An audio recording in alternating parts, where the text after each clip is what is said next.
Monsieur Metz. Merci.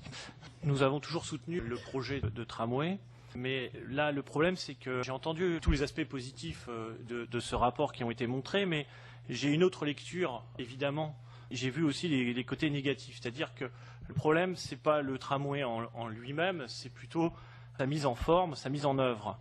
Et par exemple si on prend le préambule, c'est écrit il faut renouer avec le passé, alors qu'on présente toujours le tramway comme étant moderne, donc renouer avec le passé, avec la modernité. J'ai entendu le mot de départ, c'était cohérence, et justement le problème c'est qu'on n'est pas cohérent. En préambule tout de suite, on annonce deux lignes de tramway. Or là, on n'en voit qu'une, et je me souviens qu'il y a encore quelques années de ça, il y avait des scénarios où il y avait deux lignes. Alors, tout part d'un constat qui est à la page 5. À la page 5, on dit qu'il y a une urgence à relancer les transports en commun à Amiens. Je suis totalement d'accord. Seulement, l'analyse qui est faite de la dégradation de la fréquentation des transports, mais pour moi, n'est pas la bonne. C'est-à-dire, on dit que c'est parce qu'il n'y a pas assez de hiérarchisation. C'est-à-dire qu'on est en train de transformer le tramway en une sorte de sauveur pour sauver notre réseau de bus. Mais je pense que ce n'est pas le tramway ou même des bus, ou quel que soit l'équipement qui va être adopté, qui peut relancer le transport à Amiens. Le problème, c'est la gestion. On peut avoir le plus bel équipement qui soit, s'il est mal géré.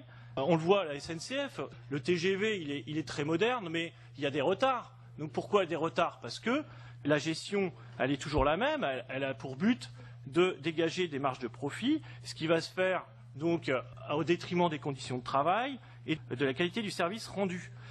Pareil, on parle de la baisse tendancielle de la vitesse commerciale. Pourquoi une baisse tendancielle? On présente ça comme une fatalité. Moi, je pense que cette baisse tendancielle n'est pas fatale et qu'il faut, à un moment donné, et c'est aussi le problème de notre gestion, c'est qu'on met toujours l'économique avant le politique. On doit partir de la satisfaction des besoins de la population avant de se dire « Ah, il faut rentabiliser et tout ça ». Si ça répond à une demande, il faut le faire. Ensuite, sur la concertation, page 6, on dit « 17 conférences ont permis de développer une culture commune ». Non mais attendez, 17 conférences, une culture commune, c'est quand même une formulation qui est prétentieuse. La concertation, quand on lit, alors c'est vrai qu'il y a eu de la concertation, mais la façon dont elle est présentée, on a l'impression que c'est plutôt une opération de communication plutôt qu'une véritable concertation. Alors quant au tracé, et c'est là que je me pose beaucoup de questions, c'est on annonce toujours deux lignes. Hein, on est d'accord, et au départ, je me souviens, ça a été toujours deux lignes, une ligne nord-sud et une ligne qui irait de Longo jusqu'à Étouville, voire Dreuil. Sauf qu'il n'y en a qu'une qui est programmée. Pourquoi? Parce que, et on m'a répondu, quand j'avais posé cette question, on m'a répondu, mais oui, mais on a fait des investissements, rue Jules Barny et route d'Abbeville, ce qui est vrai. Mais alors il ne fallait pas les faire.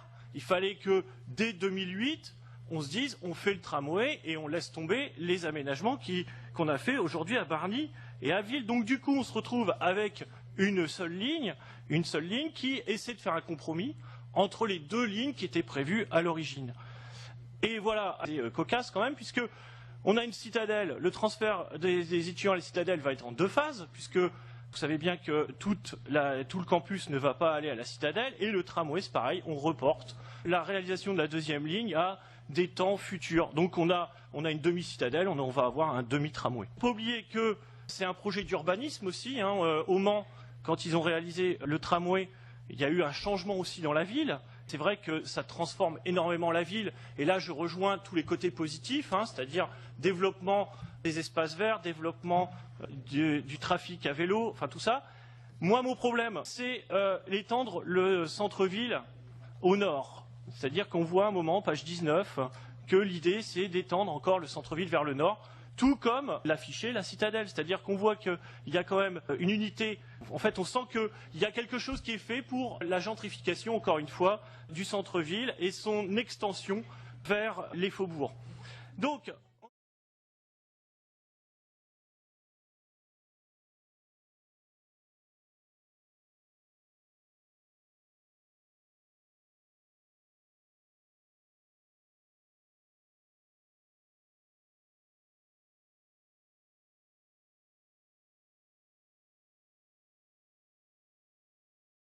la méthode, c'est pas la bonne. On aurait dû commencer dès 2008, c'est ce que je disais.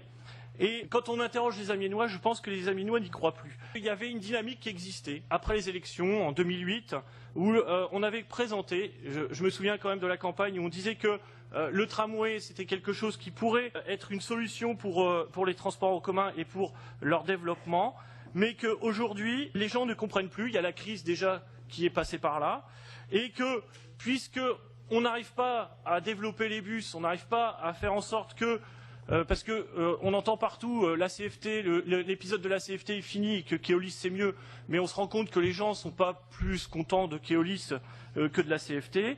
Et donc ils se disent, si ça ne fonctionne pas avec les bus, on ne voit pas pourquoi avec le tramway ça fonctionnerait mieux. Merci. Merci, monsieur. Qui est contre?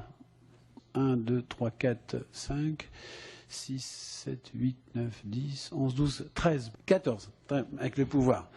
Merci. Quels sont ceux qui s'abstiennent? Donc, une abstention. Donc, bien sûr, adopté.